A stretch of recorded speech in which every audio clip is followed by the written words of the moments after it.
ഇന്ന് നമ്മൾ കപ്പ പുഴുങ്ങിയത് മുളകിടിച്ച് കൊണ്ട് വെക്കുന്നത് ചെണ്ടക്കപ്പ പുഴുങ്ങുക എന്നൊക്കെ ചിലർ പറയാറുണ്ട്. അതിന് കപ്പ നമ്മൾ ഞുറുക്കിയെടുത്ത് നമ്മളത് നല്ലോണം കഴുകിയെടുക്കണം. നല്ല വെള്ളത്തിൽ കഴുകിയെടുത്ത് വേറൊരു പാത്രത്തിലേക്കായിട്ട് മാറ്റണം. ഇപ്പം നമ്മളൊന്ന് നല്ലോണം കഴുകിയിട്ടുണ്ട്. അത് വേറൊരു പാത്രത്തിലേക്ക് നമ്മൾ മാറ്റുകയാണ്.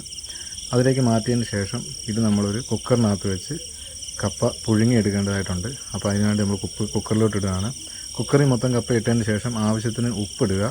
അതിന് ശേഷം അതിൻ്റെ ഒരു പുഴുങ്ങുന്നതിനായിട്ടുള്ള ശകലം വെള്ളം ഒഴിച്ച് കുക്കർ നമ്മൾ നല്ലതായിട്ട് അടച്ച് ഒരു സ്പൂൺ ഇട്ടിട്ടുണ്ട്. കാര്യത്ത് ഗ്യാസ് കള്ളായിരിക്കാൻ നമ്മൾ ഗ്യാസ് കത്തിച്ച് അതിന് ശേഷം കുക്കർ നമ്മളതിലേക്കായിട്ട് വെച്ച് പുഴുങ്ങി വരുന്ന സമയം കൊണ്ട് നമുക്കിതിന് വേണ്ട മുളക് ചാരിച്ചെടുക്കാം. അതിന് ആവശ്യത്തിന് നമ്മൾ സവോള അരിഞ്ഞിട്ടുണ്ട്.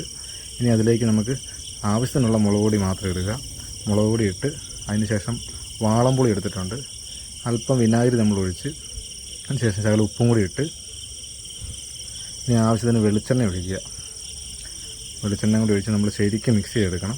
നല്ലപോലെ മിക്സ് ചെയ്ത് ശകലം വെള്ളം കൂടി ചേർത്ത് ഇതുപോലെ മുളക് ചാരിച്ച് റെഡിയാക്കിയിട്ടുണ്ട്. ഇപ്പോൾ നമ്മുടെ കപ്പ വെന്തിട്ടുണ്ട്. കപ്പ കുക്കർ നമുക്ക് തുറന്ന് നോക്കാം. കണ്ടോ, കുക്കർ തുറന്ന് ഇനിയിപ്പം കപ്പ ശരിക്ക് വെന്തിട്ടുണ്ട്. കണ്ടോ, ഇനി ആ വെള്ളം നമുക്ക് ഊറ്റി കളയേണ്ടതായിട്ടുണ്ട്. അതിന് നമ്മൾ വെള്ളം നമുക്ക് ഊറ്റി കളഞ്ഞിട്ട് കപ്പ കുക്കറിൽ നിന്ന് മാറ്റിയെടുക്കാം. അതിന് ആദ്യം നമ്മൾ വെള്ളം ഊറ്റാം. അപ്പം നമുക്ക് കണ്ടോ നല്ലപോലെ വെന്ത് കിട്ടിയിട്ടുണ്ട്. വെള്ളം നമുക്ക് ഊറ്റി കളയണ്ട, അതിൻ്റെ ആവി പറക്കുന്നുണ്ട്. നമ്മുടെ ക്യാമറയായിട്ടുള്ള ആയിട്ടുണ്ട്. നല്ലപോലെ കപ്പ നമ്മൾ പുഴുങ്ങിയെടുത്ത് ഇനി മുളക് ചാലിച്ചുകൊണ്ട് കപ്പയും മുളക് ചാലിച്ചു നല്ല ടേസ്റ്റാണ്. നമുക്കൊന്ന് ട്രൈ ചെയ്ത് നോക്കാം. വീഡിയോ ഇഷ്ടപ്പെട്ട് കഴിഞ്ഞാൽ ലൈക്ക് ചെയ്യുക. ചാനൽ ആദ്യമായിട്ടാണ് സബ്സ്ക്രൈബ് ചെയ്യുക. Okay, thank you.